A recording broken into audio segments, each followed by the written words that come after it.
So myself and a few other girls decided to do a performance piece commenting on male toxicity and like the basic negatives of what people perceive men to do, to behave as, all of that kind of stuff.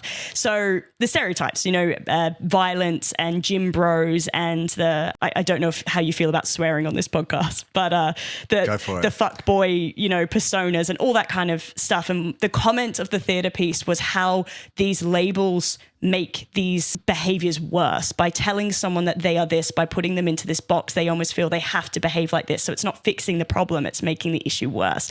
So I was given the gym bro stereotype. We had a year to create this performance piece, and I wanted to make sure that I looked the part as well. I was unfit, I was overweight, I didn't go to the gym, I didn't look after myself. And so I thought, well, I better get in shape, because in this performance piece I'll be wearing a crop top and shorts, and if I don't have abs and I'm not fit, then it's not really going to work, is it? So I went on bodybuilding.com, took the diets out of that, took the training out of that. I signed up to my uni gym and basically did it for the role. But in that process I kind of fell in love with how it made me feel, because I did lose some weight and got a bit fitter, and I really started to enjoy it. And in doing that I discovered bodybuilding and discovered the female bodybuilders, and I thought they were just incredible, because I'd always hated the way I looked. I had big legs. Naturally, I'd always had quite big legs and was so self-conscious about it. But these women went out of their way to build themselves to become bigger and stronger. And that completely changed my perception of what women should be, because I thought women were, tall, skinny legs, big boobs, the typical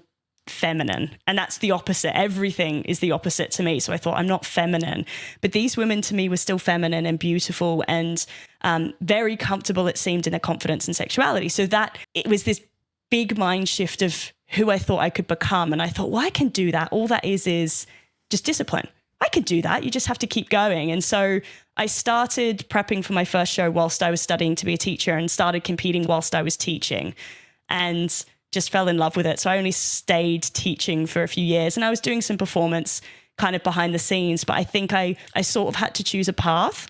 And the path I ended up deciding to go down was the competing pathway. And then over the course of 3 to 4 years, slowly eased out of teaching and became a coach, and just went down that path instead, basically.